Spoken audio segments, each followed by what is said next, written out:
20 years of excellence. Sun International Institute of Tourism and Management.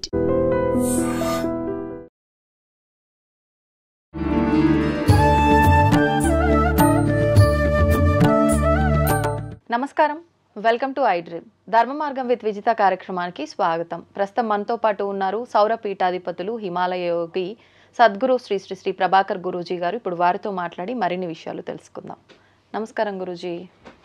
ఓం ఓం శ్రీకశ్యపాత్మజం భానుం సహస్రకిరణోజ్వలం సర్వరోగహరం మిత్రం సూర్యదేవం ఉపాస్మహే.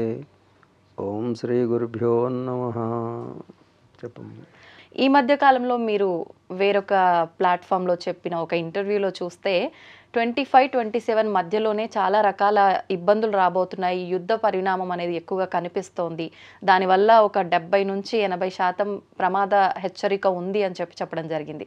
అసలు ఏంటి ఇదంతా? నిజంగా ఇదంతా వాస్తవమా? ఏకాకి యతచిత్తాత్మ నిరాశీర్ అపరిగ్రహ. ఎవరికున్నది సత్యాన్వేషణ చేసే ఏ సైంటిస్ట్కి ఉన్నది? అందుకు సైంటిస్ట్కి ఎప్పుడూ సత్యం గోచరించదు.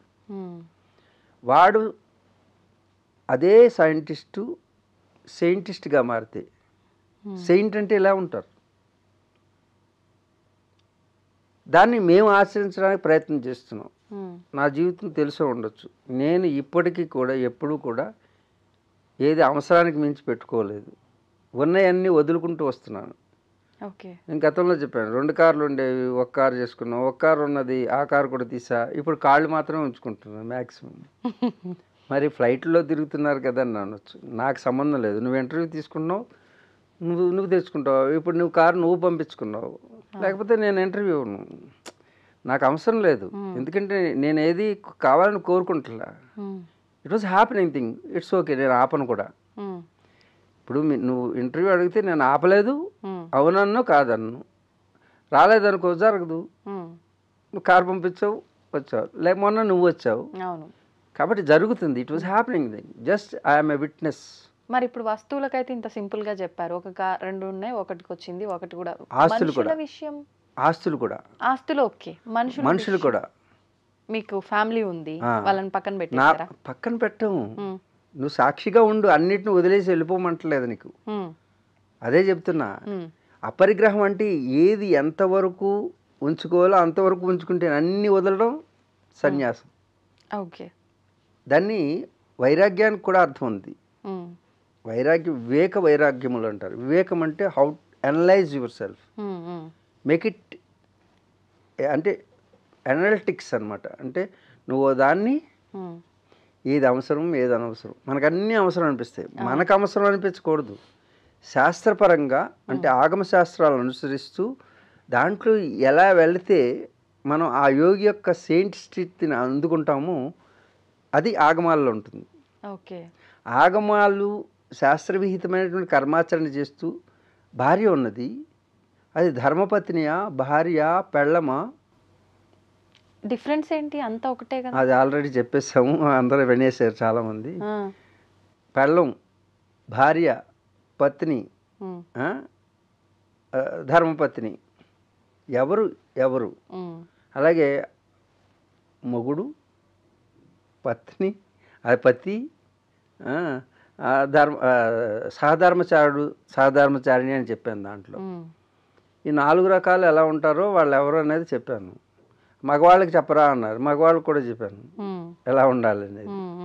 ఇవన్నీ ఎవరు చెప్తారంటే మనకి, ఇప్పుడు నువ్వు అడిగిన ప్రశ్న ఏంటి? నా భార్య గురించి అడిగావు.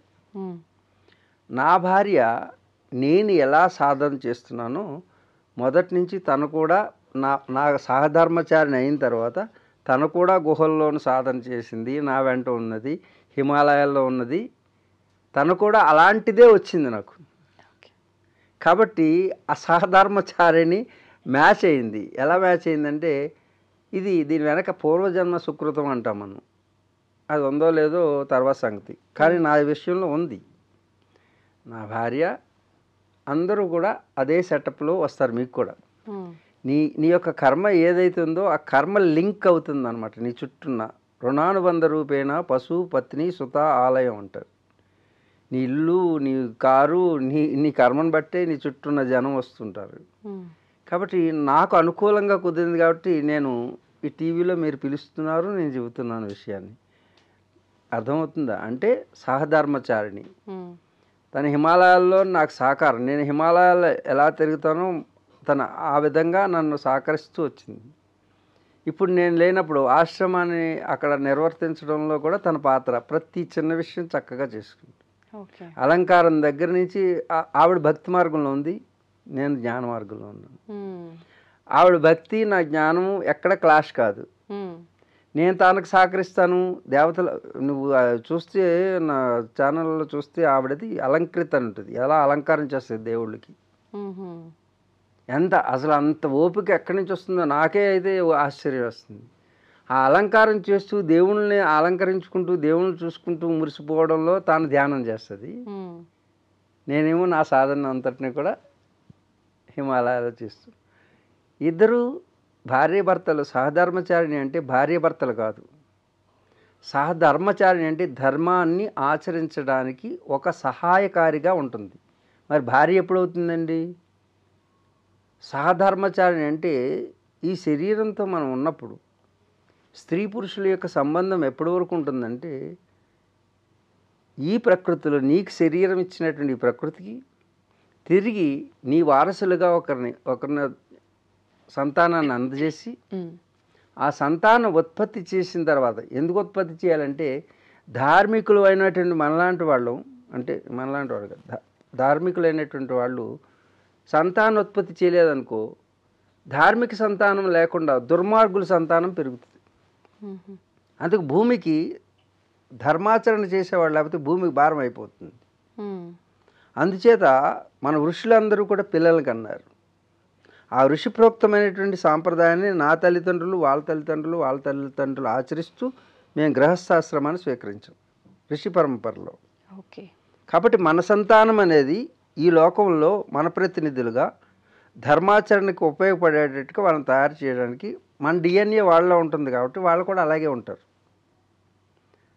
అందుకు భార్య రేపు రాబోయే తరాన్ని అందించేటటువంటి ఒక ధర్మాన్ని నిలబెట్టడానికి సంతానాన్ని అందించేటటువంటి ఒక ప్రక్రియకి, ఆ ధర్మానికి ఆచరించడానికి వచ్చింది సహధర్మచారిణి. ఎప్పుడైతే పిల్లలు పుట్టారో, ఆ పిల్లలు పుట్టిన తర్వాత ఏమవుతాం మనం? తల్లిదండ్రులు అవుతాం. తల్లిదండ్రుల పాత్రలోకి వెళ్ళిపోవాలి. కానీ ఏం చేస్తున్నారు? చివరి వరకు భార్య భర్తలుగా ఉంటున్నారు. 60 సంవత్సరాలు వచ్చినా 70 సంవత్సరాలు వచ్చినా. ఇందుకోసం కాదు. శరీరం భోగ వస్తువు కాదు, యోగ వస్తువు. స్త్రీ భోగ వస్తువు కాదు, యోగ వస్తువు.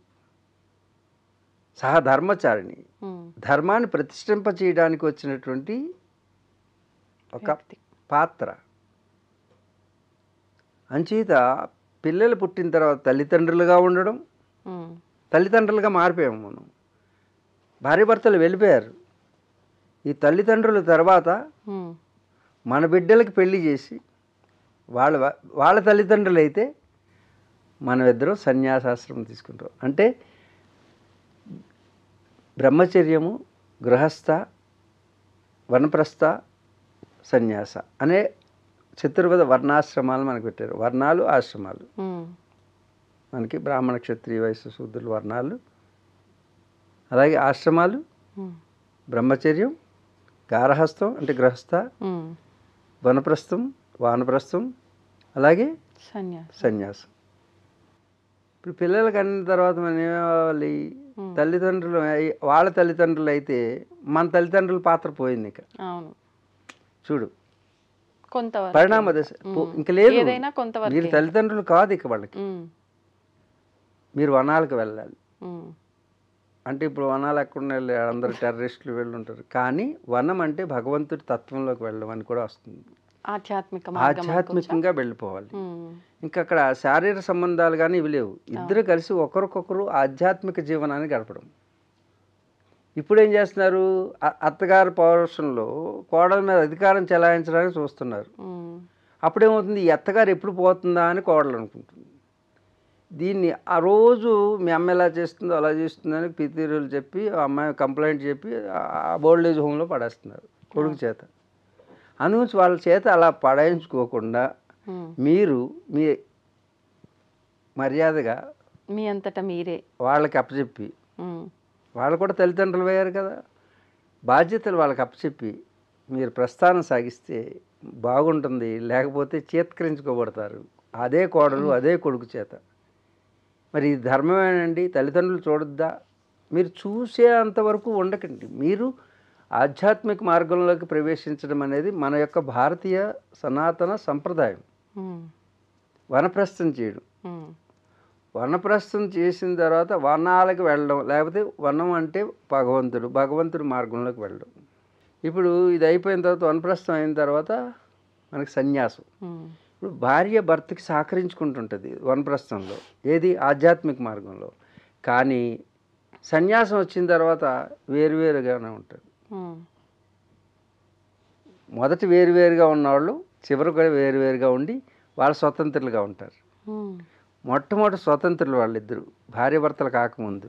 అవును, బ్రహ్మచారిగా చూడు ఎంత ఎంత అంటే ఎవల్యూషన్ అనేది ఎంత చక్కగా నిర్మించారు భారతీయ మన యొక్క ధర్మంలో. ఉమ్, ఈ ధర్మం తప్పడం వలన ఈ ఓల్డ్ ఏజ్ హోమ్లు పుట్టుకొస్తున్నాయి. కోడలికి అత్తగారు చంపేయడం, అత్తగారిని కోడలు చంపేయడం, దిండి పెట్టి నొక్కేస్తున్నారు. పాపం ఆవిడ చెప్పుకోలేదు.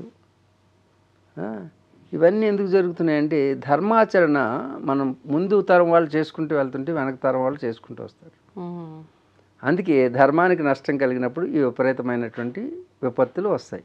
ఉమ్. అసలు విషయం యుద్ధం దగ్గర మొదలుపెట్టావు. అవును, ఇప్పుడు ఏదో ప్రశ్న అడుగుతాను. అదే అంటే భార్యాభర్తలు అన్నారు కదా, ఇప్పుడు ఏ వ్యవస్థలో ఉన్నప్పుడు ఆ వ్యవస్థను కరెక్ట్గా నిర్వర్తించాలి కదా. భార్యాభర్తలుగా ఉన్నప్పుడు రకరకాల గొడవలు, కొట్లాటలు, కీచులాటలు అవి ముదిరి ఎంతో దూరం వెళ్ళేవి, అవన్నీ చూస్తున్నాం ఈ మధ్య. ఎందుకు అలా జరుగుతుందంటారు? ఎందుకు అనేది విద్యా విధానంలో లోపం. ఉమ్, విద్య అంటే సత్యాన్వేషణకు సంబంధించిన విద్య లేదు. ఉమ్, బానిస అంటే ఉద్యోగం చేయడానికి సంబంధించిన చదువు కొంటున్నాం. ఉమ్, ఉమ్. ఉద్యోగం అంటే ఏంటి? మన సర్వీస్. బ్రతుకు తెరుగు. సర్వీస్ అంటే ఏంటి? ఉమ్. బానిస. నువ్వు ఉన్నావు, ఉమ్, ఎవరో ఓనర్ చెప్పితే వినాలి, మరి ఏం చేస్తాం? ఉమ్, జాబు జేబు కోసం చేస్తున్నాం మనం. దేనికోసం చేస్తున్నాం? చేబు. ఆ, చదువు బ్రతుకునిస్తుంది, ఉమ్, విద్య జీవితాన్ని ఇస్తుంది. ఉమ్, ఇప్పుడు ఎవరు జీవించట్లేదు, కేవలం బ్రతుకు కోసమే ఉమ్. ఏదో బ్రతుకుతున్నాం. అందరికి అసంతృప్తి, అవును. ఎందుకని బ్రతికేస్తున్నాం అంతే, జీవించట్లేదు ఎవరు. జీవించాలంటే విద్య తెలియాలి. ఉమ్, ఆ విద్య తెలిస్తే సత్యం తెలుస్తుంది. భార్య అంటే ఎవరు, ఓకే. ధర్మపత్నిని ఎలా చూసుకోవాలి, ఒక స్త్రీని ఎలా చూసుకోవాలి, సమాజాన్ని ఎలా చూసుకోవాలి, ఒక గోవుని ఎలా చూసుకోవాలి, చీమను ఎలా చూసుకోవాలి, దోమను ఎలా చూసుకోవాలి, చెట్టుని పుట్టని గుట్టని ప్రతి దాన్ని కూడా తనతో సమానంగా చూసుకుంటాడు, తనకంటే ఎక్కువగా చూసుకుంటాడు. ఉమ్, ధార్మికుడైనటువంటి వాడు తన భార్యని ఒక అమ్మవారిగా కొలుస్తాడు. నాకు నాకు పునర్జన్మనిస్తున్నావు తల్లి అంటాడు. ఉమ్, నన్ను నీ గర్భంలో చోటిచ్చి నవమాసాలు నన్ను మోసి నాకు పునర్జన్మనిచ్చి నాకు కొనసాగింపు ఇస్తున్నావే, ఈ శరీరం పోయిన తర్వాత కూడా నేను ఉండేటట్టు ఇచ్చేటట్టు మాతృమూర్తి నీకు నమస్కారం. నీకు కూడా నమస్కారం. నువ్వు మాతృమూర్తి అమ్మా, నాకు జన్మనిచ్చిన జన్మధాత్రివి నువ్వు. అది స్త్రీని ఇలా ఇలా చూడగలగాలి. ఉమ్, నవమాసాలు మోసి నా బీజాన్ని నువ్వు ధారణ చేసి అష్ట కష్టాలను అనుభవించి ప్రసవవేదన మించినటువంటి బాధ లేదమ్మా, ఒక స్త్రీకి తెలుస్తుంది. అది పురుషుడికి కేవలం భోగం కాదు, అది యోగం. ఉమ్, సృష్టికి ప్రతి సృష్టి చేసేటటువంటి ఆదిశక్తి స్వరూపిణి స్త్రీ. అలాంటి స్త్రీని ఆట వస్తువు కింద, ఆట బొమ్మ కింద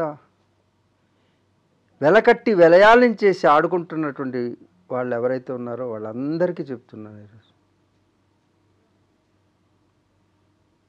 ఒక స్త్రీ యొక్క కంటి నీరు ఈ భూమి మీద పడితే సర్వనాశనం అయిపోతుంది. ఏ ఇంటిలో అయితే నీ భార్య యొక్క కంటి నీరు నేల మీద పడిందో ఆ నేల, ఆ భూమి భారం భరించలేక కంపనం వచ్చేస్తుంది ఆ తల్లికి. అవే భూకంపాలు. ఎన్ని భూకంపాలు రావాలి ప్రతి ఇంట్లోనూ. ప్రతి ఒక్కరు. స్త్రీ భోగ వస్తువు కాదు. హోమగుండం. హోమంలో అగ్నికి ఆహుతి చేసినట్టుగా భర్త హోమగుండం కింద భావించాలి భార్యని. దాంట్లో హవిస్సును సమర్పిస్తున్నాననేటువంటి భావనతో, భగవంతుడికి సమర్పిస్తున్నాననే భావంతో శరీరంతో కలవాలి. ఆ యజ్ఞఫలం అనేటటువంటిది వస్తుంది అనే సంతానాన్ని తీసుకోవాలి. ఎన్ని బాధలు అనుభవిస్తే సంతానం వస్తుంది? ఒక్క క్షణం సుఖానికి జీవితాంతం పణంగా పెడుతున్నామే. అలాంటి స్త్రీని ఎలా చూసుకోవాలి? అది భారతీయ ధర్మం, భారతీయ శాస్త్రాలు చెప్పేవి, భారత ఋషులు ఆచరించింది, ఈనాటికి నేను కూడా ఆచరిస్తున్నటువంటిది. అటువంటిప్పుడు ఆ భర్త ఎలా కనపడతాడమ్మా? స్వర్గం కంటే మిన్నగా కనపడతాడు. ఏమో ఎప్పుడు కూడా నా కంటెంట్ నీరు చొక్క ఎప్పుడూ రాలేదు. నేను అదే ఇప్పుడు జీవితంలో షాక్ అవుతున్నా చూసి. మొత్తం జీవితంలో నాకు ఎన్ని కష్టాలైనా నాకు రాలేదు. ఎందుకో ఇప్పుడు అంటే ఆ స్త్రీమూర్తి యొక్క భావన. అరే ఏమవుతుంది? అలాంటి స్త్రీలు ఉన్నారా? ఈ స్త్రీలు ఉన్నారు కొందరు. ఇదేంటంటే ఇప్పుడు వరకు ఉన్నతంగా చెప్పి ఇప్పుడేంటి ఇలా సడన్గా మారుస్తున్నారంటే స్త్రీ పాత్ర కూడా నిర్వర్తించట్లేవుతుంది. ఎందుకంటే యుగం యొక్క పరిణామ దశల వలన వారు ఆ యొక్క పాత్రలను నిర్వర్తించలేకపోతున్నారు. దానికి కారణం జ్ఞానం. సమస్యలకి కారణం అజ్ఞానం. మన వేద సంస్కృతిని మర్చిపోవడం, పేద సంస్కృతిని తెచ్చుకుంటాం. పేద సంస్కృతం అంటే ఇంపోర్టెడ్ వెస్ట్రన్ కల్చర్. ఆధునీకరణ, ఆధునీకరణ అంటే ఆధునీకరణ, ఆధునీకరణ. ఓ మనీ బేస్డ్. ఓకే. మనిషి బేస్డ్ కాదు, మనీ షీ బేస్డ్. అంటే మనీ షీ. అందరూ ఆలోచన అదే. అందరూ కొందరు మాత్రమే మిగిలారు, 0.1%. వాళ్ళ భార్యని అడగండి, ఎంత హాయ్ స్వర్గం. ఎలాంటి శారీరక సంబంధాలు ఉండవు వాళ్ళకి, కానీ అద్భుతమైనటువంటి జీవన విధానం ఉంటుంది వాళ్ళకి. మీరు ఇప్పుడు స్త్రీ గురించి మాట్లాడగానే మీ జీవితంలో ఎప్పుడు కళ్ళ వెంట నీరు రానిది వచ్చిందన్న అంటే ఎందుకు ఆ భావన ఎందుకు వచ్చింది మీకు? అంటే మనం ఎమోషన్లోకి దిగితే అంటే ఆ తల్లి అనుభవించే వేదన, నేను నీవుగా మారిపోయాను. నువ్వు పైకి కనపడే అవుట్లుక్ ఉండదు. అప్పుడు ఆ లోపల అనుభవించే వేదన ఒక స్త్రీ, నేను స్త్రీగా మారతాను. ఓకే. స్త్రీగా అంటే ఇప్పుడు నేను పురుషుడిగా ఉన్నప్పుడు నేను నీలోకి వస్తే దాన్ని సంయమనం అంటారు. అంటే నేను నీవుగా మారితే అది నువ్వు ఎలా అనుకుంటున్నావు లోపల. ఒక స్త్రీ ఏమనుకుంటుంది లోపల? ఒక స్త్రీ, ఒక పురుషుడు ఏముంది, వస్తాడు, అన్ని ఆంక్షలే. ఇక్కడే కాదమ్మా, ప్రపంచవ్యాప్తంగా చూసినట్టయితే నువ్వు ఆ దేశం ఈ దేశం అని కాదు, ఆ దేశాలే పాటించాలి. ఏ దేశమైనా స్త్రీలు. మన దేశంలో ఇంకా ఈ మాత్రమే గౌరవం ఉంది. మిగతా మతాల బేస్డ్గా ఉన్నటువంటి వాటిల్లో ఓటు హక్కు లేదమ్మా. అమెరికాలో మొన్నటి వరకు స్త్రీని కేవలం వాళ్ళ మత గ్రంథాల్లో పంట పండించే నేలలాగా ఉపయోగించుకోవాలని ఉన్నది. అంటే కేవలం నాగలు పెట్టి దున్నితే పంట వస్తే ఆ పంటను తీసుకుంటాం అంతే. ఎటువంటి విలువ లేవు. అలాంటి మతాలతోటి ఏర్పడిన అభిమతాల యొక్క సామ్రాజ్యాలు అవి. నా జాతి స్త్రీకి, నా భరతమాతకి శిరస్సు వంచి నమస్కరించాలి. ఇలాంటి బిడ్డలను కన్నందుకు నా తల్లికి 100,000,000 నమస్కారాలు. ఎందుకంటారు ఇప్పుడు మన దగ్గర ప్రత్యేకించి మరి? ఏ దేశంలో ఓటు హక్కు లేదమ్మా నీకు. ఏదైతే నాగరిక ప్రపంచం అనేటటువంటి యూరోప్ కంట్రీస్లో, అమెరికాలో ఆధునికత వచ్చిన తర్వాత వచ్చింది వాళ్ళకి. స్త్రీ కేవలం ఒక పనిముట్టు, భోగ వస్తువు, దానికి ఎలాంటి పాత్ర లేదు. ఇప్పటికీ అగ్రదేశమైనటువంటి అమెరికాలో ఒక స్త్రీ ప్రెసిడెంట్ ఇంతవరకు కాలేదు. నా తల్లి భారతికి మొకటాయమైన ప్రెసిడెంట్లు, ప్రధానులుగా స్త్రీలు పాత్రలు వహిస్తున్నారు. ఇది భారతం. స్త్రీమూర్తులకు నమస్కారం. ఇది మన సంస్కారం. ప్రతి పురుషుడు గుర్తుంచుకోండి, నీ భార్య లేకపోతే నీకు బ్రతుకు లేదు. నీకు బ్రతికే కాదు, నీ బ్రతుకుని కొనసాగించడానికి నీకు సంతానాన్ని అందిస్తున్నది నీ భార్య మాత్రమే. నిన్ను నవమాసాలు నీ బీజాన్ని లోపల మోసి నీకు పునర్జన్మనిచ్చి మాతృమూర్తిగా మారుతుంది తల్లి. అందుకే నేను తల్లిదండ్రులు అవుతా ఉన్నాను. తల్లిదండ్రులు అంటే నా భార్య నాకు తల్లి అవుతుంది. నేను ఆచరించి మీకు చెబుతున్న విషయం ఇది. నా భార్యని అడగండి. అంటే నేను ఆచరించి మీకు చెప్తున్న విషయం ఇది. నేను తల్లిదండ్రులుగానే ఉన్నాను. అమ్మ అంటాను నా భార్యని. ఏమంటాను? అమ్మ. ఎప్పుడు నన్ను నా భార్య కూడా అమ్మ అంటుంది. ఎందుకంటే మీ బీజాన్ని నేను ధారణ చేశాను, నేను జన్మని ఇచ్చాను మీకు, మీరు నాకు అమ్మ, నేను మీకు అమ్మ అంటుంది. ఇద్దరం అమ్మాయి అనుకుంటాం ఎప్పుడు కూడా. ఇప్పుడు వరకు ఎప్పుడు కూడా అమ్మగా భావన చేయండి. కేవలం భోగవస్తువు కాదు, నీకు పునర్జన్మనిస్తుంది కాబట్టి మాతృమూర్తి. ఇది నేర్పుతుంది భారతీయ సనాతన ధర్మం. ఇప్పుడు ఈ భావన ప్రతి ఒక్క మగవారిలో రావాలంటే, ప్రతి ఒక్క ఈ భావన రావాలంటే భారతీయ ధర్మం తిరిగి రావాలి. సనాతన ధర్మం పడుతుందంటారా? కలియుగం అంటారు కదా, ఇదే ముందు ఫస్ట్ మొట్టమొదటి ప్రశ్నకి రా. కలియుగం అంతం అవుతుందని చెప్పారు, ఇందుకు అంతం అవుతుంది. ఇలాంటి యుద్ధాలన్నీ కూడా ఎందుకు వస్తున్నాయంటే మనం సిద్ధం కాకపోవడం వలన, అశుద్ధంగా మారడం వలన, శుద్ధి లేకపోవడం వలన. శుద్ధి ఉన్న వరకే సిద్ధి వస్తుంది. ఆ సిద్ధం ఉంటే యుద్ధం ఉండదు. కాబట్టి ప్రపంచ దేశాలన్నీ కూడా ఈరోజు వినాశనం వైపు వెళ్తున్నాయి. ఉక్రెయిన్, రష్యా, మధ్యలో Trump card. Trump is the పెద్ద కంపు. అగ్రదేశం కాదు ఇది, ఉగ్రదేశం. ప్రపంచాన్ని ఉగ్రరూపం దాల్చేటట్టు చేయడంలో పాత్రలో ఈ ట్రంప్ పాత్ర ఉంది. ట్రంప్ కార్డ్ అంటుంటారు కదా. ప్రపంచ వినాశనానికి ఈ खेल जो पत्ता खेलते हैं ना, पत्ता माने पैकेट, उसमें जो ट्रम्प कार्ड आएगा, ट्रम्प డెసిషన్ ఫ్యాక్టర్.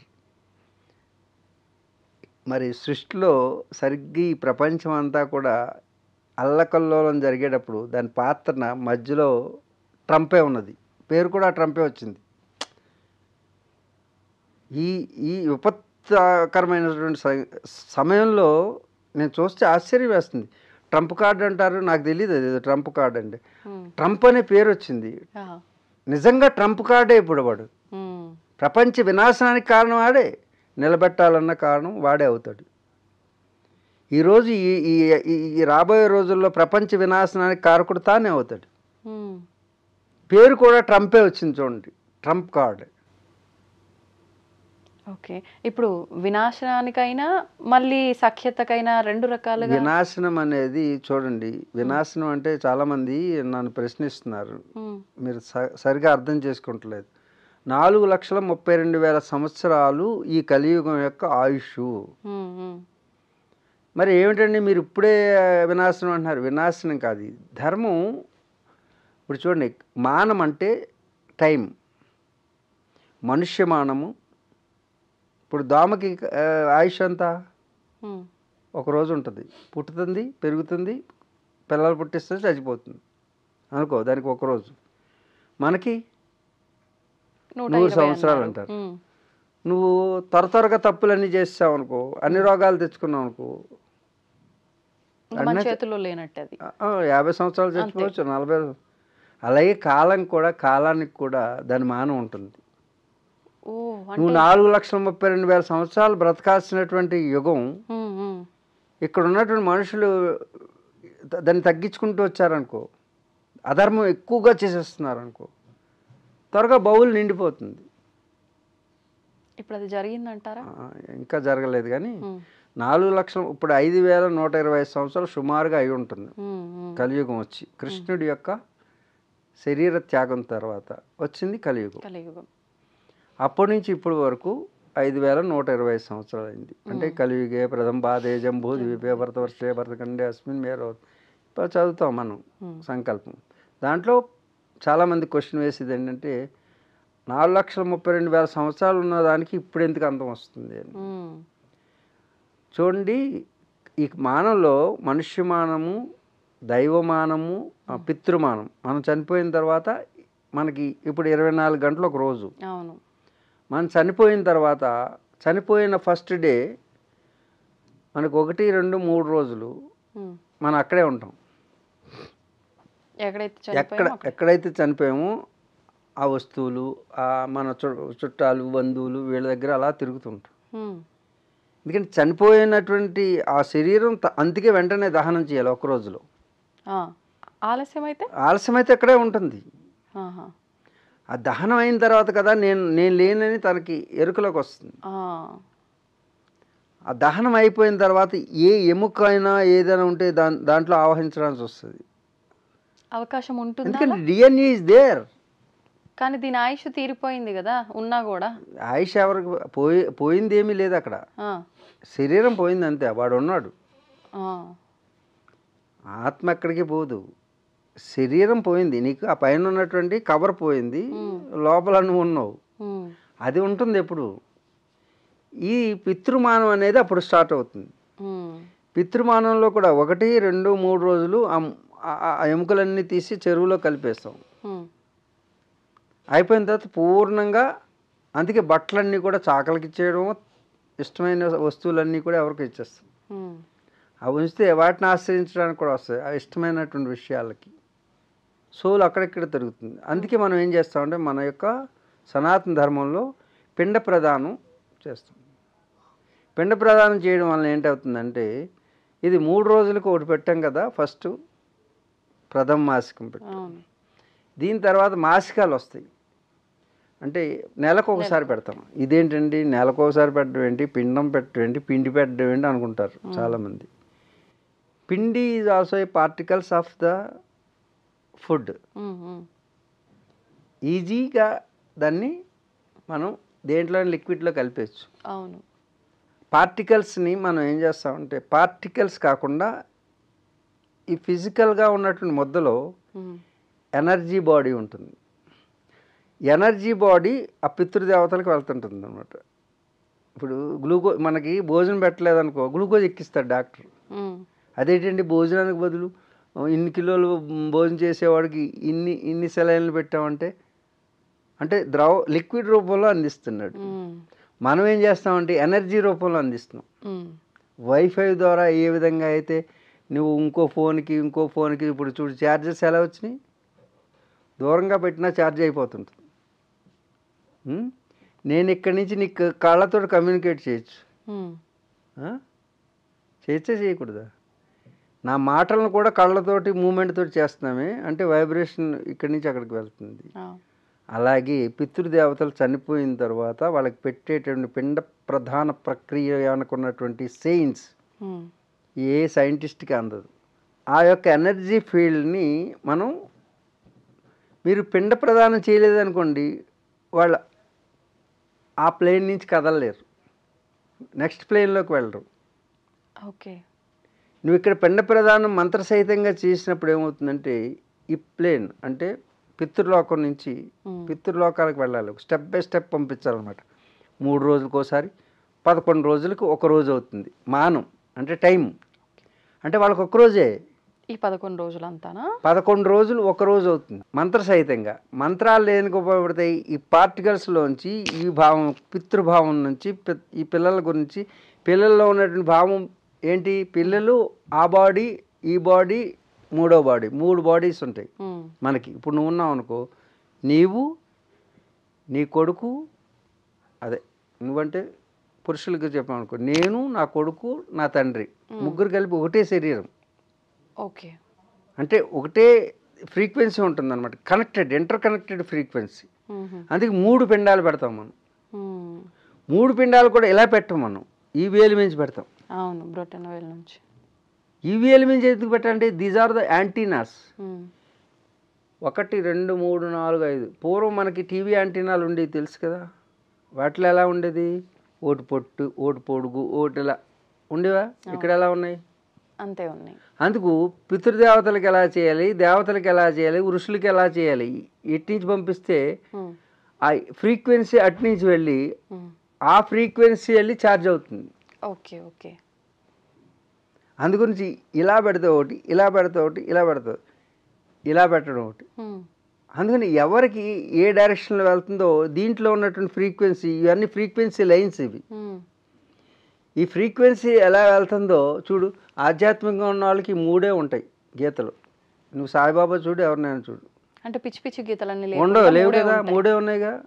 ఇక్కడ చూడ, నేను ఆధ్యాత్మికం అవునా కాదా నా చేయి చెప్తుంది. నేను దొంగ స్వామీజీనా మంచి స్వామీజీనా ఈ 3 గీతలు చెప్తాయి.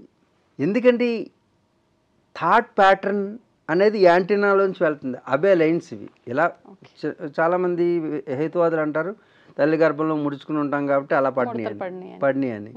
కానీ చిన్నప్పుడు పడినటువంటి గీతల్ని మార్పు చేస్తుంది మన యొక్క ఆలోచన విధానం. అందుకే మనల్ని ఈ గీతలను చూసి జ్యోతిష్యం చెప్తారు. హస్తరేఖ అంటే హస్త సాముద్రికం. అది వాస్తవమేనా, నమ్మొచ్చా? ఇట్స్ సైన్స్ అమ్మ ఇవన్నీ.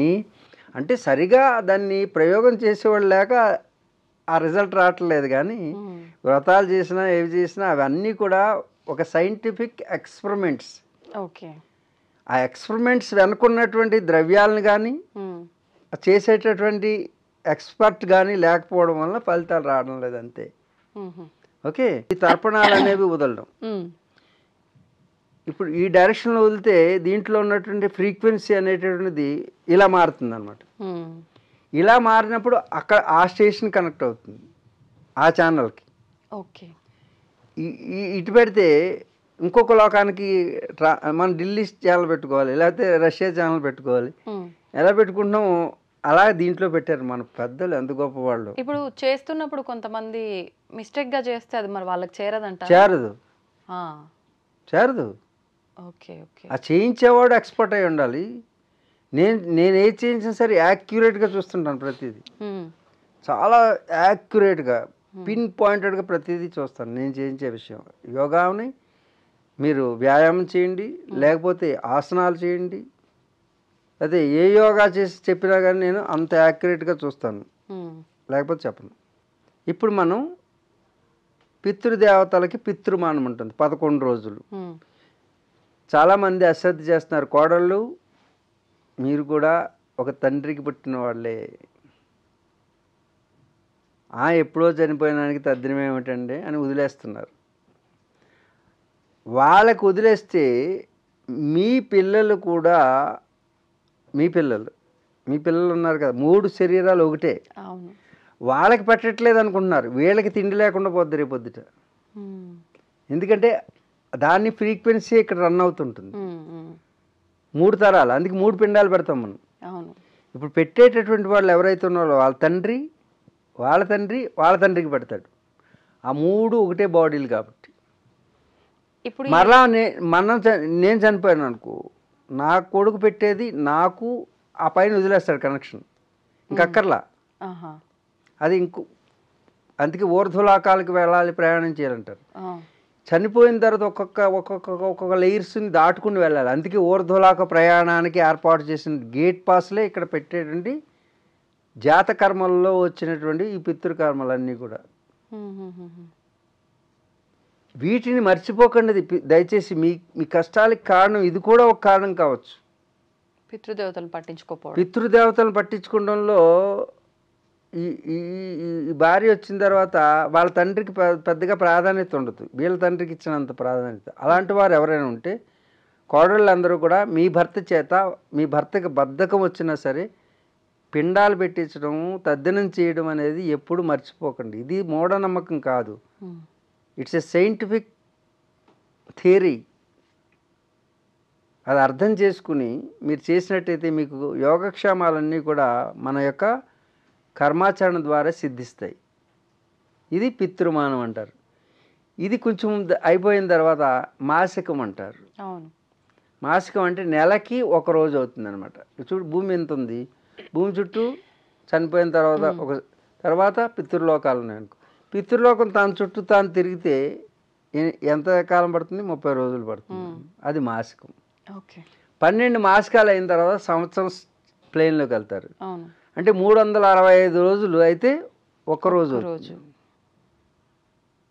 ఇప్పుడు చెబుదాం, మనుష్యమానం, పితృమానం, దైవమానమా, దైవమానము. అలాగే యక్షులు, కిన్నరులు, కింపురుషులు వీళ్ళందరూ ఉన్నారు. భూలోక, భువర్లోక, సువర్లోకం. భువర్లోకం అన్నది పితృదేవతల పైన. అలా యక్ష, గంధర్వ, కిన్నెర, కింపురుషులు అందే ఒక కాలనీ అనుకో, అదో లోకం. తర్వాత దేవలోకం, ఓకే, సువర్లోకం అంటారు. ఆ లోకం చుట్టూ తిరిగేసరికి దాని కాలమానం వేరు ఉంటుంది. అందుకని దేవతలకి మనకి మనుషులకి 100 సంవత్సరాలు అయితే వాళ్ళకి ఒకరోజు కూడా ఉండదు. బ్రహ్మమానం అంటే ఏంటంటే 4 యుగాలు కలిస్తే ఒక మహాయుగం. 4,32,000 కలియుగం, 8,64,000 ద్వాపర యుగం. దానికి 3 రెట్లు, కలియుగానికి 3 రెట్లు త్రేతాయుగం, దానికి 4 రెట్లు కృతయుగం, సత్యయుగం. ఇవన్నీ కలిపితే ఒక మహాయుగం. 4,32,000 సంవత్సరాలు అని చెప్పాము. చాలామంది కామెంట్స్ ఏం చేస్తున్నారంటే కలియుగాంతం ఇప్పుడు కాదు. మీకు తెలిసిన విషయం నాకు తెలియదా తండ్రి? 4,32,000 సంవత్సరాలే. కాకపోతే కాలమానం ఏమవుతుందంటే, ఈ కాలమానాలు మనుష్యమానం ఉందనుకో, మనుష్యమానం నువ్వు ఎంత త్వరగా పూర్తి చేసుకుంటావు. ఇప్పుడు పరిగెత్తడానికి 1 గంట పడుతుంది అన్నావు, నువ్వు స్పీడ్ పెంచావు అనుకో, మీరు గంట పరిగెట్టాలని చెప్పారు, నేను అరగంటలో వెళ్ళిపోయానంటే నీ వేగం పెరిగిందని అర్థం. అలాగే ధర్మం అంచనా వేసి ఇన్ని సంవత్సరాల్లో ధర్మానికి విఘాతం కలుగుతుంది, గ్లాని కలుగుతుంది అని కాల నిర్ణయం ఉంది. నువ్వు అధర్మం ఎక్కువ త్వరగా చేస్తున్నావు అనుకో, అక్కడ ఒక సైకిల్ ఫామ్ అవుతుంది, ఒక సైకిల్ ఉంది. అర్థమవుతుందా? అక్కడ అట్మాస్ఫియర్ మారిపోయి ఏమవుతుందంటే కుంచబడుతుంది కాలం. అది ఆ కలియుగం అనేది, అంతం అనేది మొత్తం చాలా పెద్దది. అది కానీ ఒక ఆవృతం పూర్తవుతుంది అనమాట, ఒక సైకిల్. ఓకే, ఈ చిన్న సైకిళ్ళు 60 సంవత్సరాలకు ఒకసారి రావచ్చు, 70 సంవత్సరాలకు ఒకసారి రావచ్చు. మీ ధర్మాన్ని అధర్మాన్ని బేరీజ్ వేసుకుని కాలచక్రం తిరుగుతుంటుంది. అందుకే ధర్మం కాలాన్ని బట్టి, ధర్మాన్ని బట్టి కాలం మారుతూ ఉంటుంది. స్పీడ్ పెరగచ్చు, స్పీడ్ తగ్గచ్చు. ధార్మిక జీవనం చేసినంత కాలం ప్రశాంతంగా ఉండదు. చూడండి, పూర్వం మన ఇంట్లో మా తాతలాళ్ళు చుట్ట కాలుస్తూ హాయిగా 5 గంటలకల్లా భోజనం చేసేసి ఊరిలో ఉన్నటువంటి రామాలయం దగ్గరికి వెళ్ళి చక్కగా చుట్టని ఇలా తిప్పుతూ ప్రపంచ విషయాలన్నీ మాట్లాడుకుంటూ పంచె ఒకటి కట్టుకుని ఒంటి మీద ఏది కప్పుకోకుండా హాయిగా ఒక టవల్ వేసుకుని మహారాజులా ఉండేవాడు. గుడ్డ మొక్క ఒకదాంతో. మనకి ఇంటి నిండా గుడ్డలే, ఒంటి నిండా గుడ్డలే, బుర్రలో గుడ్డు లేదు. ధర్మం ఉన్నప్పుడు అంత హాయిగా ప్రశాంతంగా ఉంటాం. ధర్మానికి హాని కలుగుతుంటే భర్త మీద భార్యకి అనుమానం, భార్య మీద భర్తకు అనుమానం, బిడ్డ మీద తండ్రికి, తల్లి మీద బిడ్డకి, అంతా అనుమానంతో సాగుతుంది. ఒకరంటే ఒకరికి అభద్రతాభావం. భార్య ఎప్పుడైనా నన్ను చంపేస్తుందేమో అని అన్నం కూడా తిండి ఇంట్లో ఒక్కొక్కడు. వాస్తవం. భార్య పెట్టిన భోజనం మరీ ప్రేమగా పెట్టిందనుకో, ఇంత ప్రేమగా పెడుతుందని డౌటు. ప్రేమగా పెట్టలేదనుకో, అదొక డౌటు. ఈ విధంగా మనిషి అభద్రతా భావానికి గురి కావడానికి కారణము అధర్మం. అధర్మం వలన శాంతి ఉండలేదు. శాంతి లేని వాడికి సుఖం ఎక్కడ ఉంటుంది? అసలు బుద్ధే లేదు వీడికి, శాంతి ఎక్కడ ఉంటుంది? నాస్తి బుద్ధిర్యుక్తస్య నచాయుక్తస్య భావన నచ భావయత శాంతి అశాంతస్య కుతః సుఖం. భగవద్గీతలో ప్రతి ఒక్కరూ మనశ్శాంతి కావాలి, మనశ్శాంతి కావాలి, మనశ్శాంతి. మా దగ్గరికి వచ్చేవాళ్ళు అందరూ మనశ్శాంతి, అందరూ అడుక్కునే వాడి దగ్గర నుంచి అంబానీ వరకు కరువు అయింది మనశ్శాంతి. మనశ్శాంతి అన్నీ ఉన్నాయి స్వామీజీ, అన్నీ ఉన్నాయండి దేవుడి దయ వల్ల. మనశ్శాంతి లేదు. అమ్మా నువ్వు మనశ్శాంతి కావాలంటున్నావు, నీ మనసు ఎక్కడ ఉందో చెప్పు, నేను శాంతి పూసేస్తాను అంటాను నేను. ఆలోచనలో మనసు ఉంటుందా? లేదు. కాకపోతే మనసులో ఆలోచనలు ఉంటాయా? చెప్పండి మీరు అందరూ. అసలు మనసు మనసు మనసు చస్తున్నారు మీరు అందరూ. మనశ్శాంతి కావాలి. అసలు మనసే తెలియనప్పుడు మనశ్శాంతి ఎక్కడ ఉంటుంది? పోనీ అది ఎక్కడుందో చెప్పమ్మా, దానికి నేను శాంతిని. లేదంటున్నారా మనసు అనేది? నువ్వు చెప్పాలి నీకు మనసు ఉందో లేదో, ఆ జనం చెప్పాలి చూసేవాళ్ళు. మనస్సు అంటే ఏమిటి అనే ప్రశ్నకి సమాధానం సంకల్ప వికల్పయోర్ మనహ అని ఆగమ శాస్త్రం చెప్తుంది. అందుకే ఆగమం కావాలి, సత్యం కావాలి. అర్థం అండి. సంకల్పం వికల్పం చేసేది మనసు, అంటే ఆలోచనల పరంపరే మనసు. నేను చెప్పిన నువ్వు ఆలోచనలు మనసులో ఉంటాయన్నావు, మన ఆలోచనలే అసలు మనసే లేదు. వాకింగ్ ఎప్పుడైనా చేసే వాకింగ్ ఉందా? వాకింగ్ ఉంది కదా, వాకింగ్ లేదు. రెండు కాళ్ళు movement, movement of both legs as called walking. Okay. There is no walking. Chai unda, tea unda? No. There are 4 ingredients mixed together, it becomes chai. Chai patta is there, sugar, water, milk. 4 together. ఇవన్నీ కలిస్తే లేనిది వస్తుంది. అసలు అది లేదు, ఇవి 4 ఉన్నాయి. అలాగే మనసు ఆలోచనల యొక్క పరంపర సాగినంతసేపు దాని పేరు మనసు అని పెట్టుకున్నాం. ఆలోచనలే ఉన్నాయి కానీ మనసు లేదు. ఆలోచనలు ఎప్పుడు ఆగిపోతాయో మనసు గాయబాగు. కానీ ప్రాణంతో ఉన్నంత వరకు సాధ్యమా ఆలోచనలు గాయబవ్వడం? అదే యోగం. యోగా అంటే యోగ చిత్తవృత్తి నిరోధ. చిత్తం అంటే మనసు చేసే వృత్తులు, అంటే ఆలోచనల్ని క్లోజ్ చేయడం, అది ధ్యానం. అందుకు చేసే ప్రయత్నం ధ్యానం. స్పెషల్ ఎపిసోడ్స్ చేయాలన్నమాట. అసలు ఒకదానికోటి క్లబ్ చేసేసి కొండల్ని అంటాడు, అది అంటాడు, అసలు ఏది తెలియకుండా ఎంత అధ్యయనం చేయాలి. 50 సంవత్సరాలుగా చిన్నపిల్లలు పుట్టుక నుంచి కూడా ఇవే మా తల్లిదండ్రులు వాళ్ళ తల్లిదండ్రులు పరంపరగా వస్తున్నాము. మా తోటల్లో కూడా యోగా ఉండేది. మా తోట అంటే పొలాల్లో తోటలు ఉంటాయి, అన్నీ పండుతాయి. అక్కడ యోగా, ఆ మధ్యలో యోగాకి ఒక రూము పెట్టుకునేవాళ్ళం, ఒక హాలు. అన్ని తోటల్లో ఎన్ని ఎకరాలు ఉన్నాయి? 80 ఎకరాలు ఉంటే ఒక్కొక్క 10 ఎకరాలకు ఒక్కొక్కటి ఉంటే అక్కడ ఏ తోటలోకి వెళ్తే అక్కడ యోగా చేసుకున్నానికి. ఇప్పటికీ ఉన్నది అది అలాగే. అంటే పరంపరాగతంగా యోగం అంటే ఏంటో తెలుసు. ఇప్పుడు 2 రోజుల్లో క్రాష్ కోర్సు, క్యాష్ కోర్సు. నెత్తి మీద చేయి పెట్టి మీకు కొండలని వచ్చింది, మీకు యోగం వచ్చింది. అసలు ఎలా సాధ్యమో? వాళ్ళంతా నాకంటే మహానుభావులు మహాపురుషులు అయి ఉంటారు. ఎవరు ఇప్పుడు చెప్పేవాళ్ళంతా. ఎందుకంటే వాళ్ళు 1 గంటలోనే అన్నీ ఇచ్చేయగలుగుతున్నారు. కలియుగం కదా, ఆ కలియుగం అంటే ఆ కలియుగం.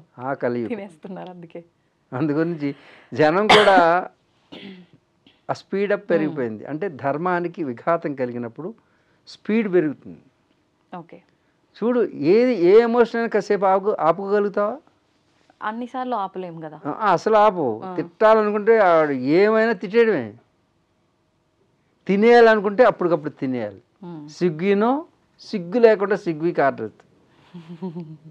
వండుకుని తిందామని ఉండదు. ఎక్కడో పండుకుని వచ్చింది తింటావు. అంటే పండుకున్నట్టు పాచిపోయింది. దాని పేరే పాచ్ ఫుడ్స్. అంటే ఫాస్ట్ ఫుడ్. ఓహో, నువ్వు ఫాస్ట్ ఫుడ్ అంటావా? అను. ఆ ఫాస్ట్ ఫుడ్ తిని ఫాస్ట్ ఎమోషన్స్ వస్తున్నాయి మీకు.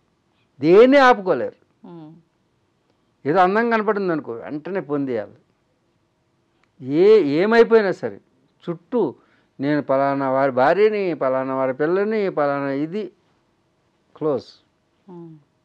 నాస్తి బుద్ధిరయుక్తస్య నచాయుక్తస్య భావన నచ భావ యతశాంతి. అందుకే శాంతి కావాలంటే నీకు బుద్ధి కావాలి. బుద్ధి అంటే డిస్క్రిమినేటివ్ పవర్, యుక్తాయుక్త విచక్షణ జ్ఞానం. యుక్తం అంటే ఏంటి? ఎప్పుడు ఎక్కడ ఎలా, అప్పుడు అక్కడ అలా ఉండగలరు. ఎప్పుడూ ఇలాగే ఉండడం కాదు, ఓకే, ఎప్పుడు ఇలాగే ఉండాలి అలా కాదు. ఆ సమయాన్ని బట్టి, సందర్భాన్ని బట్టి నీవు ఎప్పుడు ఎక్కడ ఎలా ఉండాలో అప్పుడు అక్కడ ఉండగలిగితే బ్యాలెన్స్ చేయగలగడం యుక్త జీవనం. అంతేగాని నీ కోపం వచ్చిందని వెంటనే మీద పడిపోవడం, పోతే పోయింది ఉద్యోగం.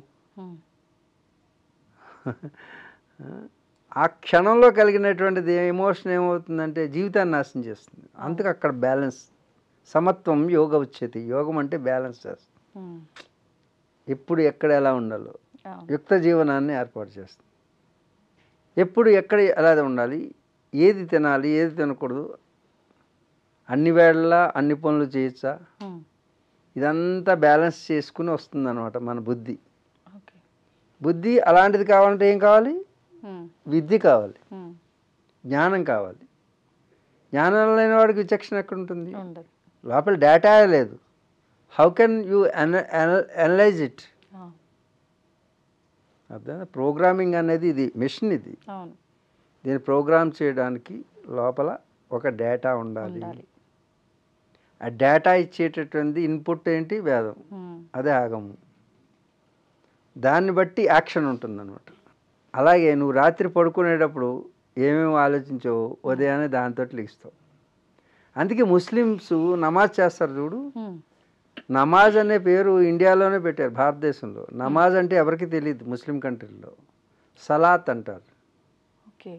సలాత్ అంటే ఏంటంటే వాళ్ళు ఉదయం సాయంత్రం చేయాలి, 5 సార్లు చేయడం కాదు. ఉదయం లేచిన వెంటనే కూర్చుని నిన్న ఏమేమి తప్పులు చేసాం అవి ఈరోజు రిపీట్ కాకుండా అలా చూసుకోవాలి, జీవితాన్ని చక్కగా ఎలా గడపాలి. రాత్రి ఈరోజు ఉదయం నుంచి మనం ఏమేమి తప్పులు చేసాం, రేపు ఏం చేయకూడదు, ఇది సలాత్. అంతేగాని దేవుడు అంటే నువ్వు నడిచే మార్గమే దేవుడు. నువ్వు సరిగ్గా నడిస్తే నువ్వే దైవం. అందుకే రాముడు ఆచరించి చూపించేవాడు కాబట్టి రామో విగ్రహవాన్ ధర్మ అని దేవుడిగా పూజ. రాముడు మానవుడే, మనిషే, కానీ మనిషి ఎలా నడవాలో నడిచాడు కాబట్టి ఆ దైవంలా కొలుస్తున్నాం. మనిషిలాగా జీవిస్తే దైవం అవుతావు. మనిషిలాగా జీవించట్లా, మనిషి రాక్షసులా జీవిస్తున్నాడు. అందుకే మనిషిలా జీవించడానికి వచ్చినటువంటిది విద్యా విధానం. మనిషి మహనీయుడైపోక్కర్లా, మనిషిలా జీవిస్తే మహాత్ముడు అవుతాడు. కాబట్టి అలాంటి జీవన విధానంలో మనకి కాలమానాలు వచ్చినాయి, ధర్మానికి హాని కలుగుతుంది, మనశ్శాంతి పోయి మనసు పిచ్చి ఆలోచనలు చేసి అన్నం వస్త్రంతో ప్రారంభమైనటువంటి జీవితం అణ్వస్త్రాల వరకు వెళ్ళింది. అన్నం వస్త్రం జీవించడానికి అవసరం, అణ్వస్త్రాలు మరణించడానికి అవసరం. చూడు, అణ్వస్త్రాలతో శాంతిని నెలకొల్పుతారట ఈ ప్రపంచ దేశాలన్నీ. అణ్వస్త్రాలతోటి అన్నం వస్త్రం ఇస్తే శాంతిగా ఉంటారు. మన పూర్వీకులందరూ కూడా అన్నం వస్త్రం మాత్రమే కోరుకునేవారు. ఆ వస్త్రం కూడా ఈ వస్త్రాలు కాదు, చిన్న కింద గుడ్డ పైన గుడ్డ. వస్త్రం అంటే వస్త్ర త్రాయతే ఇది వస్త్ర. ఏంటి? వస్త్ర ఇది త్రాయతే వస్త్ర. వస్ అంటే సంపద, అంటే కప్పేది, అంటే ఆశ్చేదించబడేది, కప్పబడేది. వాస్యం అంటే కప్పబడేది. కప్పుకొని త్రాయతే కప్పేది, రక్షించేది. దేన్ని? కాలమానాలని. ఇప్పుడు ఎవరు అసలు ఎక్కడ బెజ్జం పెట్టాలో అక్కడ పెడుతున్నారు, మిగతాదంతా కప్పుతున్నారు. అందులోకి ఆడవాళ్ళు ఎక్కువ మంది. ఇందాక పోవడం కానీ అసలు ఏ వస్త్రం ఎక్కడ ఉండాలనేది పైగా ఇలా అన్నాం అనుకో, నీకెందుకు, మేము ఏ వస్త్రం వేస్తే మిమ్మల్ని అంటలేదు తల్లో, అలాంటి వాళ్ళని అంటున్నాను. నా మీద స్త్రీ సంఘాలన్నీ క్షమించండి, నేనేమనలేదు. ఇప్పుడు జుట్టు ఎరబోసామనుకో, ఏమిటే దెయ్యంలాగా ఏమిటి చేస్తున్నావు, జుట్టు ఎరబోసుకుని తిరుగుతున్నావు అనేవారు. ఆ జుట్టు ఎరబోసుకున్న వల్ల నెగిటివ్ ఎనర్జీ నీలోకి వస్తుంది. These are antennas. అర్థమవుతుంది. అందుగురించి వస్త్రాలని సింపుల్గా వేసుకుని అది రక్షించేది, నేను రక్షించేది అయి ఉండాలి. ఎండా వాన వీటి నుంచి, ఎదుటివారి యొక్క ఎమోషన్ నుంచి స్త్రీలైతే. అర్థమైందా? అందుకే ఈ పరిణామ దశలు, యుద్ధాలు ఇవన్నీ వస్తున్నాయి. కాబట్టి 2025 నుంచి 27 లోపల ఎలాంటి విపరీత ధోరణులే, యుద్ధాలు, ప్రకృతి వైపరీత్యాలు, ప్రకృతి సంతులనం దెబ్బతింటుంది. ఓకే. అందుకు భూకంపాలు రావచ్చు, పంచభూతాలు ప్రకోపించవచ్చు, అంటే టోర్నడోస్ రావచ్చు, వాయువు వేగం పెరగచ్చు, తుఫాన్లు, సునామీలు రావచ్చు. వీటన్నిటి ద్వారా ఒక ఆవృతం పూర్తవుతుంది. ఈ అధర్మపరాయణులు ఎవరైతే ఉన్నారో వాళ్ళు అందరూ పోయేటట్టు వాళ్ళ నెత్తి మీద వాళ్ళే చేపెట్టుకుంటారు. ఎవరు? ఇప్పుడు అమెరికా, రష్యా. ఓకే. అగ్రదేశాలు కాదు, ఇవి ఉగ్రదేశాలు అయిపోయింది. ఏంటి? ఉగ్రదేశాలు. అగ్రదేశాలుగా ఉండాల్సినవి ఉగ్రదేశాలుగా మారితే పరిణామం ఇలాగే ఉంటుంది. ఇవే జ్యోతిష్యం కాదు, ఇది ప్రెడిక్షన్ కాదు, సహజమైనటువంటి ఒక calculations. Okay. It's a mathematics. అంతేగాని నేనేదో జ్యోతిష్యం చెప్పినట్టు.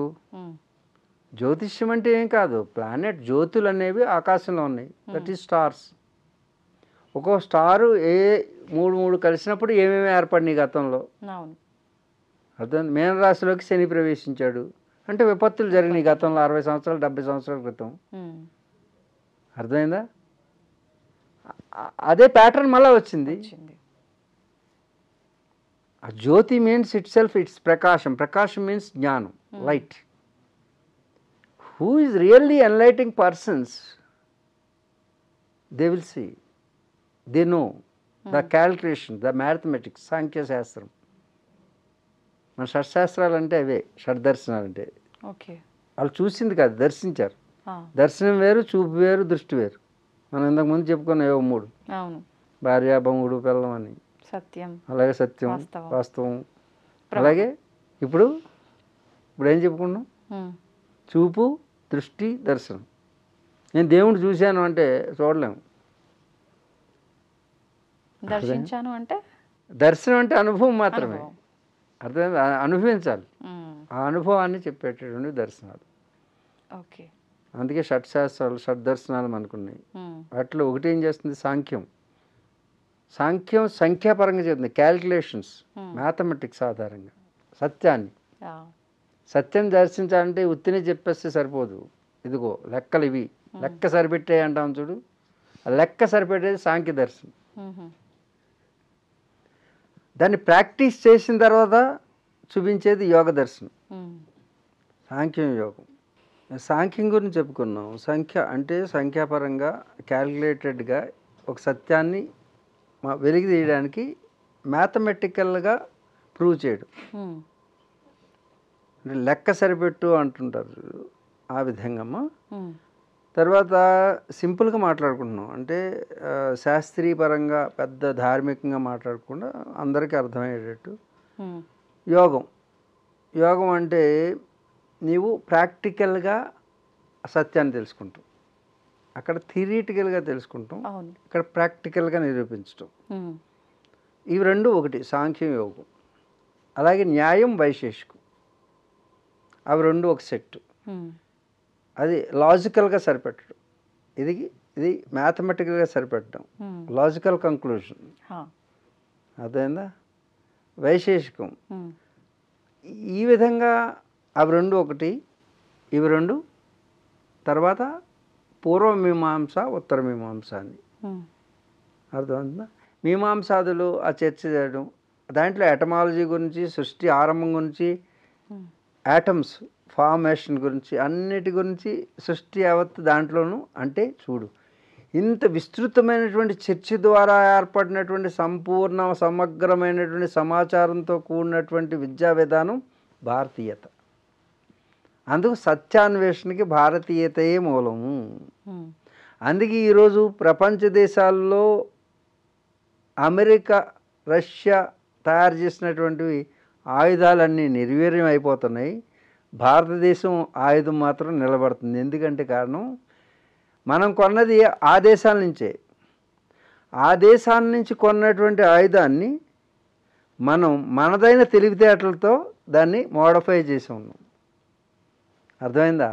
చూడు, రష్యాని ఒక చిన్న ఉక్రెయిన్ 50,000 రూపాయల డ్రోన్ తోటి 50,000 కోట్లు లాస్ చేసింది. 50,000 రూపాయలు ఎక్కడ, 50,000 కోట్లు ఎక్కడ? మరి ఆ రష్యా నుంచి తెచ్చుకున్న S-400 అనేటువంటి రక్షణ వ్యవస్థని మనం అనేక విధాలుగా జాలంగా మార్చుకుని మన యొక్క తెలివితేటలను దానికి అప్లై చేసి మన దేశంలోకి ఒక్కటి కూడా శత్రుముఖలు రాకుండా అడ్డుకున్నాం. వాళ్ళకి అడ్డుకోలేకపోయారు. తయారు చేసింది వాళ్ళే, కానీ ప్రయోగించడంలో మన తెలివితేటలు ఉపయోగించాం.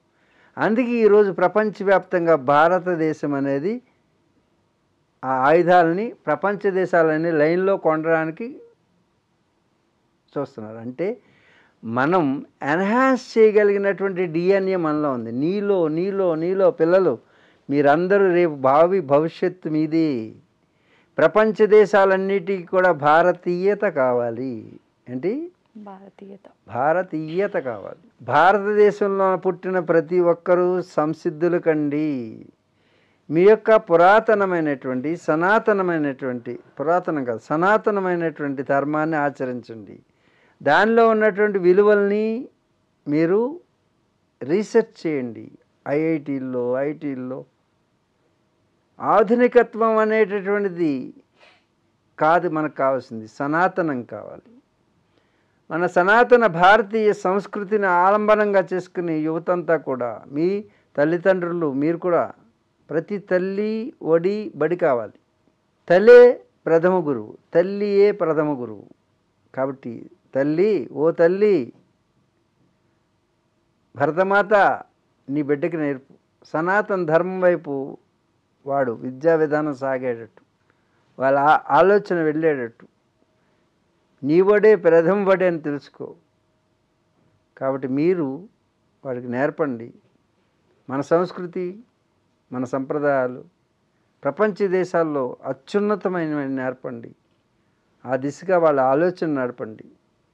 ఐఐటీలో చదువుతున్న పిల్లలందరూ కూడా మన యొక్క వేదాల వైపు, మన వేద సంస్కృతి వైపు, సనాతన సంప్రదాయం వైపు ఒక్కసారి ఫోకస్ చేయండి. విశ్వవిజ్ఞానం అంతా కూడా మన షడ్దర్శనాల్లో, శృతుల్లో, స్మృతుల్లో వాటి రహస్యాలను వెలికి తీయడానికి మీరు రీసెర్చ్లు సాగించండి. రాబోయే తరాల వారికి ఆదర్శంగా నిలిచి ప్రపంచ శాంతికి అన్న వస్త్రాలు చాలు, అన్న వస్త్రాలు అక్కర్లేదు అని చాటి చెప్పండి. రేపు రాబోయే విపత్తులు ఆపి మీరు మార్గదర్శకంగా నిలిచి ప్రపంచ శాంతికి దోహదపడేటటువంటి విద్యా విధానాన్ని అవలంబించండి, ఆచరించండి. లోకా సమస్తా సుఖినో భవంతు. లోకా సమస్తా సుఖినో భవంతు. లోకా సమస్తా చరాచర శ్రేయో భవంతు. ఎమోషన్స్ని కంట్రోల్ చేయడము అంటే మానవులు అన్నాక అదంతా సాధ్యపడదు అని అంటూ ఉంటారు. ధ్యానం వల్ల అన్నీ సాధ్యపడతాయి అంటారు. అంటే ఒక యోగం అనేది వస్తే ఇవన్నీ కూడా సాధ్యపడతాయి అని చెప్తూ ఉంటారు. ఒక యోగిగా మీరు, అంటే ఇందాక మనం స్త్రీల గురించి మాట్లాడుకున్నప్పుడు ఆ ఎమోషన్ని కంట్రోల్ చేసుకోలేక ఏడ్చేశారు. అంటే ఒక యోగి స్థానంలో ఉన్న మీరే కంట్రోల్ చేసుకోనప్పుడు నార్మల్ పీపుల్కి అది ఎలా సాధ్యపడుతుందంటారు? యోగి కూడా మనిషే. యోగి మనిషి పాత్రలో కాదు, నేను వెళ్ళింది ఆ తల్లి పాత్రలోకి. నేను యోగి పాత్ర నుంచి తల్లి పాత్రలోకి వెళ్ళి ఒక స్త్రీ పాత్రలోకి వెళ్ళి స్త్రీ అనుభవించేటటువంటి ఆ ప్రసవ వేదన నేను అనుభవించాను. నేను అక్కడ ఉన్నది యోగిని కాదు.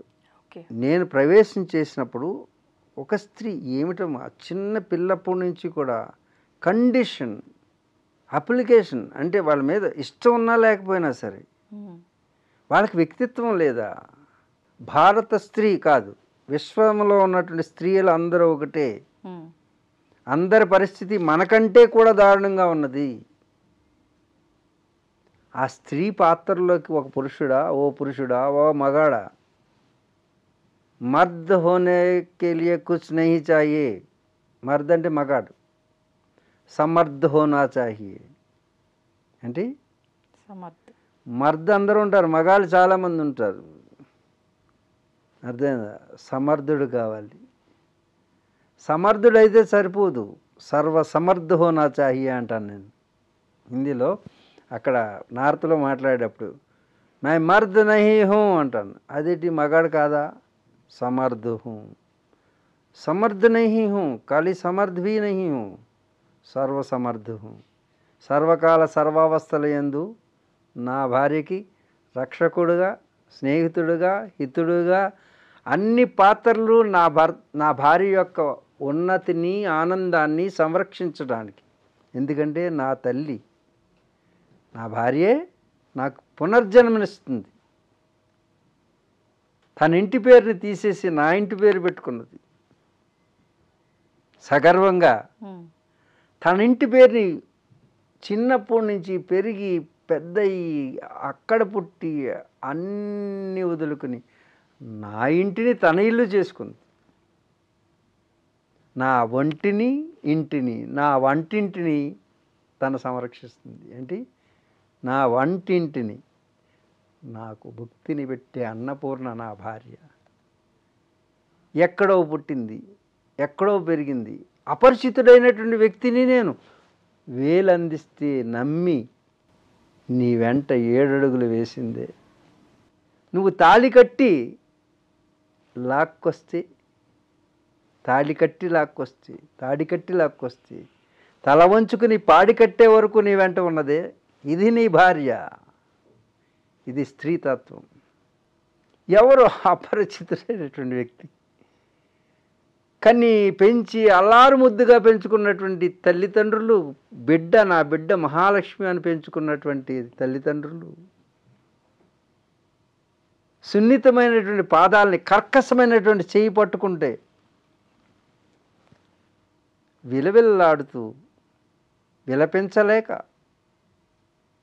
ఆ ఆవేదన ఆలపించలేక అణుచుకొని నీ వెంట నడిచొచ్చి నీ ఇంటికి దీపాన్ని వెలిగిస్తుందే, ఆ తల్లిదండ్రుల దీపమైనటువంటి ఈ ఆడబిడ్డ నీ ఇంటికి వచ్చి దీపం వెలిగిస్తుంది, నీకు వెలుగులు పూస్తుంది. అంతేకాదు, తన ఇంటి దీపాన్ని ఆర్పుకొని నీ ఇంటిని వెలిగించడానికి వచ్చినటువంటి మహాసాధ్వి నీ భార్య.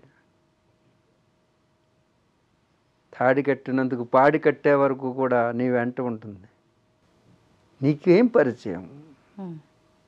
తల వంచుకుని, తలవంపులు తేకుండా తాను తల వంచుకుని నీ వెంట నడుస్తుంది. నీ వంశ గౌరవాన్ని నిలుపుతుంది. నీ వంశాంకురాన్ని, గర్భాన్ని ధారణ చేసి 9 మాసాలు మోసి ఆ ప్రసవ వేదన అనుభవించి నీ వంశాంకురాన్ని నీకు అందిస్తూ నీకు పునర్జన్మనిస్తుంది. ఏమని పొగడాలి? ఏమని ఇచ్చి రుణం తీర్చుకోవాలి నీ భార్యకి? తల్లి సంగతి తర్వాత. చాలామంది అడిగారు, మీరేంటి భార్యను ఎక్కువ పొగుడుతున్నారు, తల్లిని పొగడరా అని. నేను గతంలో నా పక్కన మా అమ్మగారు కూర్చునేవారు. ఏది ప్రతి సభలో అంతమంది నేను స్పీచ్లు ఇచ్చేటప్పుడు, నా పెళ్ళి కాకముందు.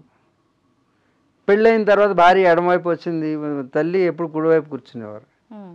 ఇప్పుడు భార్యను పొగడటం మొదలుపెట్టాను నేను. ఎందుకట్లా? విలేకరులు అడిగారు, ఏమని, మొన్నటి వరకు మీరు తల్లి పార్టీలో తల్లి పొగిడేవారు, ఇప్పుడు భార్యను పొగుడుతున్నారు, తల్లా పెళ్ళమా అని. మొన్నటి వరకు తల్లిని పొగిడారు కదా, మాతృదేవోభవ అని, తల్లి ఎన్ని జన్మనిస్తుంది, నీకు జన్మనిస్తుంది అన్నావు, ఇన్ని పొగిడారు, తల్లి యొక్క ఔన్నత్యం అని చెప్పారు గతంలో. ఇప్పుడు భార్య గురించి ఎక్కువ పొగుడుతున్నారు, మీకు తల్లా పెళ్ళమా అని అడిగారు ఒకసారి. నాకు కూడా సంకట పరిస్థితి ఏర్పడింది. ఇద్దరు పక్కపక్కనే ఉన్నారు. అప్పుడు ఏం చెప్పారు మీరు? అదే ఇప్పుడు మీకు చెప్తున్నది.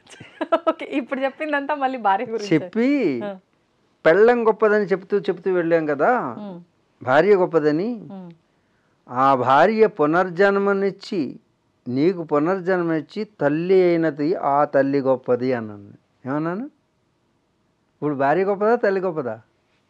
కన్ఫ్యూజ్. ఆ భార్య కదా తల్లి అవుతుంది.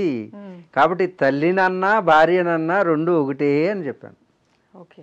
ఎందుకంటే నీకు మళ్ళా జన్మనిచ్చి తల్లి అవుతుంది కదా ఈ భార్య. కాబట్టి భార్య కాదు తల్లిగా మారుతుంది. కాబట్టి భార్య గొప్పదన్నా తల్లి గొప్పదన్నా భార్య ఎప్పుడైతే గొప్పదన్నామో తల్లి గొప్పదని అర్థం. ఎందుకంటే జన్మనిచ్చేది తల్లే కాబట్టి అది భార్య తల్లిగా మారుతుంది కాబట్టి ఆ తల్లి గొప్పది అని చెప్పి. ఇప్పుడు చెప్పాలంటే స్త్రీ గురించి చెప్పాలంటే చాలా ఉంది. స్త్రీలారా ఏమైనా తప్పు చేస్తే మన్నించండి. కాబట్టి మీరు లేకపోతే మేము లేము.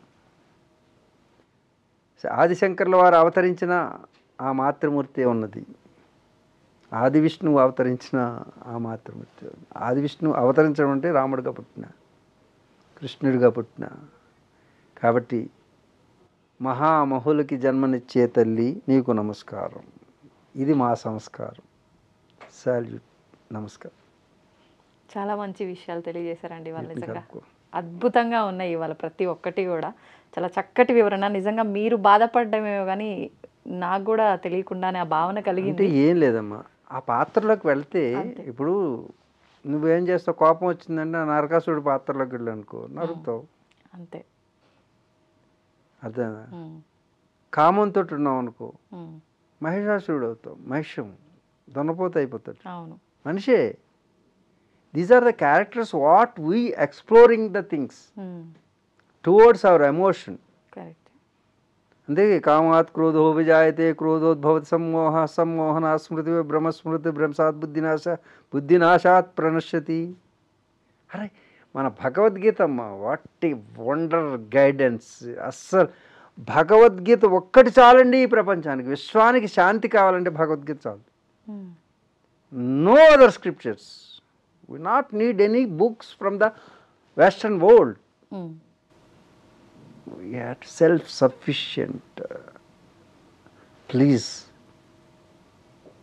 our youth, try to know ourselves. Don't praise others. Yes. Try to understand yourself. Don't understand. సంతోషం అండి. అనేక విషయాల్ని చాలా అద్భుతంగా సవివరంగా అందించినందుకు ధన్యవాదాలు. తవ్వండి, తవ్వుతూనే శివలింగం సరే దాన్ని అట్లా కప్పేసేయండి, చూపించదండి. మూర్తి పూజ కాదు, సాక్షాత్ బ్రజేంద్ర నందన భగవాన్ ఉన్నారు మూర్తిలో. ఏమీ ఆశించకుండా ఆరాధించే వాళ్ళు కూడా ఉన్నారా ప్రభుజీ? నిజమైన భక్తి అంటే మనకు తెలియదు కాబట్టి